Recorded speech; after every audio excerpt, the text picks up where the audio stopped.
ఓం శ్రీ గురుభ్యో నమ. ఓం శ్రీ మాత్రే నమ. ఆగస్టు 21వ తారీఖు నుంచి 31వ తారీఖు వరకు కూడా రమారమి 10 రోజుల పాటు ఏ విధంగా ఉండబోతుంది మనం చూసుకునేటట్లయితే, ముందుగా మేషాది ద్వాదశ రాశుల్ని యొక్క ఫలితాలు తెలుసుకునే ముందు గ్రహగమన గతులు అంటే ఏ గ్రహాలు ఏ రాశుల్లో సంచరిస్తున్నాయో తెలుసుకుందాం. ప్రధానంగా కుజుడు మిథున రాశిలోను, గురువు కర్కాటక రాశిలోను, శని మీనరాశిలో వక్రగతిలోను, రాహు కుంభరాశిలోను, కేతు సింహరాశిలో సంచారం చేయటం, శుక్రుడు కన్యారాశిలో సంచారం చేయటం, రవి బుధులు సింహరాశిలో సంచారం చేయటం జరుగుతుంది. చంద్రుడు వచ్చేటప్పటికల్లా వృశ్చికం నుంచి ఈ 10 రోజుల పాటు మీనం వరకు సంచరిస్తున్నాడు. ఇవన్నీ కూడా గోచారరీత్యా చెప్పబడే ఫలితాలు. గోచారం అంటే ఏంటంటే, ఈ 10 రోజుల పాటు వృత్తిలో ఎలా ఉండాలి, అంటే ఉద్యోగంలో వ్యాపారంలో ఎలా ఉండాలి, ఎలాంటి మెళకువలు తీసుకోవాలి, ఆరోగ్యం పట్ల ఎలాంటి శ్రద్ధ పెట్టాలి, మిత్రులతోటి బంధువులతోటి ఏ విధంగా ఉండాలి, వ్యాపార రహస్యాలు ఏంటి, అలానే ఇళ్ళు కొనుగోలు చేయడంలో ఎలాంటి నిర్ణయాలు, శుభ కార్యక్రమాల్లో ఎలాంటి నిర్ణయాలు, ఎలాంటి జాగ్రత్తలు తీసుకోవాలి, ప్రయాణాల విషయంలో ఎంత జాగ్రత్తగా ఉండాలి, అంటే ప్రతి విషయంలో కూడా ఎలాంటి ఆచితూచి నిర్ణయాలు తీసుకోవాలి, ఈ 10 రోజుల పాటు ఎలాంటి జాగ్రత్తలు తీసుకుంటే మనకు మంచి జరుగుతుంది, ఎక్కడ నెగిటివ్ వస్తుంది, ఎక్కడ పాజిటివ్ వస్తుంది తెలుసుకోవాలి. ఫస్ట్ నెగిటివ్ తెలుసుకుంటేనే బాగుపడతారు. పాజిటివ్ తెలుసుకోవటం వల్ల ప్రయోజనం ఎంతవరకు అంటే కొంతవరకు మాత్రమే ఉంటుంది. నెగిటివ్ తెలుసుకున్నాం అనుకోండి, దాన్ని ఖచ్చితంగా మనం పాజిటివ్ చేసుకోవచ్చు. పాజిటివ్ తెలుసుకొని అబద్ధాల ముసుగులో ఉన్నామనుకోండి, జీవితం పెద్దగా ఏం ఉండదు. మనం చెడిపోవటానికి మొట్టమొదటి కారణం అదే రీజన్. పదే పదే నేను అన్ని ఛానళ్ళు చెబుతుంటాను. మనం చెడిపోవటానికి కారణం ఏంది, మనిషి చెడిపోవటానికి కారణం ఏంటంటే అదే కారణం. చెడిపోవటానికి అదే ఇంపార్టెంట్ కారణం. ఇక్కడ మనం నెగిటివ్ని తెలుసుకొని దాన్ని పాజిటివ్ చేసుకుంటే సింపుల్. అది ఒక డాక్టర్ దగ్గరికి వెళ్ళిన షుగర్ ఉందని అన్నారు, దానికి ట్యాబ్లెట్ వాడి తగ్గిపోతుంది. అంటే సత్యానికి దూరంగా ఉండకూడదు. అందువల్ల చాలా జాగ్రత్త నిర్ణయం చేయాలి. ఇవన్నీ కూడా గోచారరీత్యా చెప్పబడే ఫలితాలు అంటారు. అంటే ఈ 10 రోజుల్లో జరిగే ఫలితాలే. లైఫ్ లాంగ్ ప్రొటెక్షన్ బర్త్ చార్ట్ను మాత్రం అనుసరించాలి. ఖచ్చితంగా ఎలాంటి పరిహారాలు చేసుకోవాలి, ఆ పరిహారాలు చేసుకోవటం వల్ల మనకు మంచి జరిగే అవకాశాలు ఉంటాయి. కాబట్టి మేషాది ద్వాదశ రాశుల వాళ్ళకి 10 రోజుల పాటు ఏ విధంగా ఉందో తెలుసుకుందాం.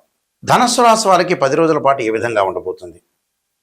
ధనుసు రాశి వాళ్ళకి ప్రధానంగా మనం చూసుకునేటట్టయితే, ఈ రాశి వారికి ప్రత్యేకంగా భార్యాభర్తల మధ్యలో సమస్యలు రాకుండా చూసుకోండి. చిన్న చిన్న చికాకులు, డిస్ప్యూట్స్ రాకుండా, ఫ్యామిలీ పరంగా ఇబ్బందులు రాకుండా చూసుకోవాలి.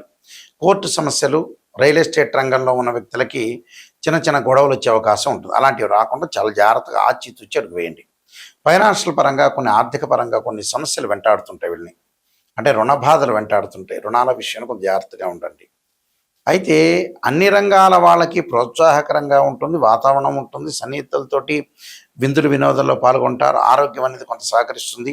ఉద్యోగస్తులకు వచ్చే ఉన్నత అధికారుల నుండి మంచి సహాయ సహకారాలు కూడా లభించే అవకాశాలు ఎక్కువగా ఉంటాయి.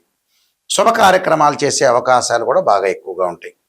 శుభ కార్యక్రమాలు చేస్తారు. శుభ కార్యక్రమాల్లో పాల్గొనే అవకాశం ఖచ్చితంగా ఉంటుంది. ఆర్థిక పరంగా ఉండే సమస్యలు రాకుండా చూసుకోవటం ఇంపార్టెంట్.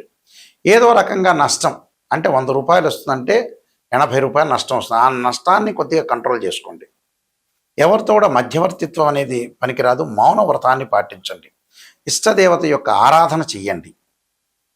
అంటే ఇష్టదేవత ఆరాధన చేయాలంటే ఫైనాన్షియల్ పరంగా డెవలప్మెంట్ అనేది ఉంటుంది, కానీ ఎక్కడొక్కడ ఖర్చు అయ్యే అవకాశం. ఆ ఖర్చు నియంత్రణ చేస్తే మీరే నెంబర్ 1 అవుతారు. అలానే విదేశాలకు వెళ్తారు. కంపెనీతో కూడా విదేశాలకు వెళ్ళే అవకాశం ఉంటుంది. ఉద్యోగపరంగా అనేకమైన లాభాలు కలిగే అవకాశం ఉంటుంది. కాబట్టి మీరు చేయాల్సింది ఏంటంటే భగరాముఖి స్తోత్రాన్ని, దానితో పాటు సుబ్రహ్మణ్య స్వామి యొక్క అష్టకాన్ని, రాహుకాలంలో దీపం పెట్టడం, సత్యదేవుడి యొక్క వ్రతాన్ని, శివార్చన, వీలైతే రుద్రాభిషేకం చేయాలి. అలానే విశ్వనాథుడు యొక్క అష్టకాన్ని చదువుకోవడం వల్ల కూడా వీళ్ళకి మంచి జరిగే అవకాశాలు ఖచ్చితంగా ఉంటాయి. ఇవన్నీ కూడా గోచారరీత్యా చెప్పబడే ఫలితాలు అంటారు. గోచారానికి మనకి బర్త్ చార్ట్కి చాలా డిఫరెన్స్ ఉంది. అంటే గోచారం అంటే ట్రాన్సిట్ సిస్టమ్ అంటారు. ట్రాన్సిట్ సిస్టానికి బర్త్ చార్ట్కి లాట్ ఆఫ్ డిఫరెన్స్ అనేది ఒకటి ఉంది. అంటే ఈ ట్రాన్సిట్ సిస్టానికి బర్త్ చార్ట్కి లాట్ ఆఫ్ డిఫరెన్స్ ఈ కారణం ఏంటంటే ఇవన్నీ గోచారరీత్యా చెప్పబడే ఫలితాలు. బర్త్ చార్ట్ అంటే ఏంటంటే లైఫ్ లాంగ్ ప్రొడిక్షన్. ఉద్యోగ పరంగా ఎలా ఉంటుంది, ప్రొఫెషన్ పరంగా ఎలా ఉంటుంది, కోర్టు సమస్యలు ఏంది, మ్యారేజ్ లైఫ్ ఏంది, వైఫ్ అండ్ హస్బెండ్ రిలేషన్లో ఉన్న విషయాలు ఏంది, సంతాన పరంగా ఎలా ఉండబోతుంది, ఇలాంటివన్నీ కూడా నిర్ణయం చేసేది ఏంటంటే బర్త్ చార్ట్. కేవలం ఇవేంటంటే 10 రోజులు, నెల రోజుల పాటు చెప్పేది గోచారం అంటారు. అంటే 16 డివిజనబుల్ చార్ట్స్ చూసి మ్యాథమెటికల్ క్యాలిక్యులేషన్ వేసి జాతకాన్ని చెప్పడం అనేది బర్త్ చార్ట్. ఇది పర్మనెంట్గా ఉంటుంది. నిజాన్ని తెలుసుకోవటము ఇంపార్టెంటే. నెగిటివ్ని మనం పాజిటివ్ చేసుకోవటం ఎలా అనేది ఆలోచన చేయాలి. అలానే ద్వాదశ భావాలు ఉంటాయి. భావాధిపతులు వేరు, రాస్యాధిపతి లేదు. దానిలో ఉండే గ్రహం వేరు. భావాధిపతి అంటే లగ్నం నుంచి అనుసరిస్తారు. తను భావానికి రవ్యధిపతిని, ద్వితీయ భావానికి గురువని, తృతీయ భావానికి కుజుడని, చతుర్థ భావానికి చంద్రుడు బుధుడని, పంచభావానికి గురువని, 6వ భావానికి శని కుజుడని. భావాధిపతులు వేరు, మళ్ళీ రాస్యాధిపతులు వేరు. భావాధిపతులు అంటే ఏంటంటే ఉదాహరణకి ఒక ఇంటి ఓనర్. రాస్యాధిపతి అంటే ఆ ఇల్లు కట్టించిన ఆయన. టెనెంటు అంటే ఆ గడిలో ఉన్న గ్రహం అని అర్థం. ఇలా 16 డివిజనబుల్ చార్ట్స్, దశలు, అంతర్దశలు, ఏ లగ్నానికి ఏ దశలు కలిసి వస్తాయి, ఏ దశల్లో కలిసి రాదు, మనం ఎంతవరకు డబ్బులు సంపాదించగలుగుతాం, ఎంతవరకు డబ్బులు సంపాదించలేము, ఎలాంటి ప్రాబ్లమ్స్ వస్తాయి, జీవితంలో గజకేశ్వరి యోగాలు ఉన్నాయా, రవిబుధాదిత్య యోగాలు, లక్ష్మీ యోగాలు ఉన్నాయా, ఎలాంటి యోగాలు ఉన్నాయా అని నిజాన్ని తెలుసుకోవాలి.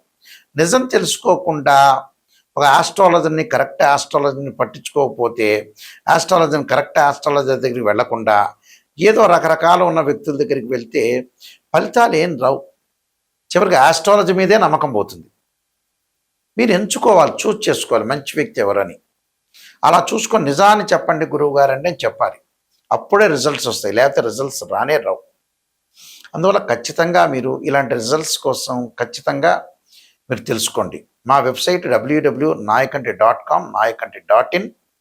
అలానే నేను కాలసర్పయోగము, కాలసర్ప చంద్రిక, రాహుకేతులు, ఛాయాగ్రహాలు, పుత్రగణపతి వ్రతము, సర్వదేవతా గోత్రములు పార్ట్ 1, పార్ట్ 2, నవగ్రహ దోషాలు పోవడానికి 12 అమ్మవార్ల యొక్క స్తోత్ర పారణాలు, బృహత్ పరిహార సింధు, వివాహ మార్తాండము, జాతక చంద్రిక, స్వప్న శాస్త్రము, అలానే production of astrology, transit of results, ఇలాంటి నెంబర్ ఆఫ్ ఆస్ట్రాలజీ సంబంధించిన బుక్స్ రాశాను. ఇవన్నీ కూడా రాజమండ్రిలో మోహన్ పబ్లికేషన్ వారి దగ్గర దొరుకుతాయి, లేకపోతే నన్ను కూడా సంప్రదించవచ్చు. అలానే నిజాన్ని తెలుసుకోవటం చాలా ఉత్తమమైన పని. నిజం తెలుసుకొని మనం ముందుకెళ్ళటం చాలా ఇంపార్టెంట్. చాలామంది కూడా నిజాన్ని తెలుసుకోకుండా అబద్ధ ముసుగులో ఉండి చాలా కాలాన్ని కూడా ప్రొలాంగ్ చేస్తుంటారు జీవితాన్ని. ప్రొలాంగ్ చేసిన తర్వాత ఆస్ట్రాలజర్ ఏం చేయలేరు, ఏ పూజలు చేసినా ఫలించవు. జీవితాన్ని ఇన్ టైంలో 6th సెన్స్ లాగా ఇన్ టైంలో అవగాహనతో ముందుకెళ్తే జీవితం బాగుపడినట్టే. అవగాహన లేకుండా, అవగాహన లోపమే మనిషికి చెడిపోవడానికి ముఖ్యమైన కారణం. నిజాన్ని తెలుసుకోలేకపోవటం. దానికి రకరకాల పరిహారాలు ఉంటాయి. చక్కగా పరిహారాలు చేసుకొని ముందుకెళ్తే మనకు మంచి జరిగే అవకాశాలు ఖచ్చితంగా ఉంటాయి. ఇలాంటివన్నీ కూడా నేర్చుకోండి. స్క్రీన్ మీద స్క్రోలింగ్ అవుతున్న నెంబర్ ఉంటూ ఆ నెంబర్కి కాల్ చేయండి. అలానే మీ అందరికీ కూడా శ్రీ పరమేశ్వరుడి యొక్క అనుగ్రహము, పరమేశ్వరుడి యొక్క అనుగ్రహాన్ని, అమ్మవారి యొక్క అనుగ్రహాన్ని అంతా కూడా ఉండాలని ఆశిస్తూ సర్వే జనా సుఖినో భవంతు.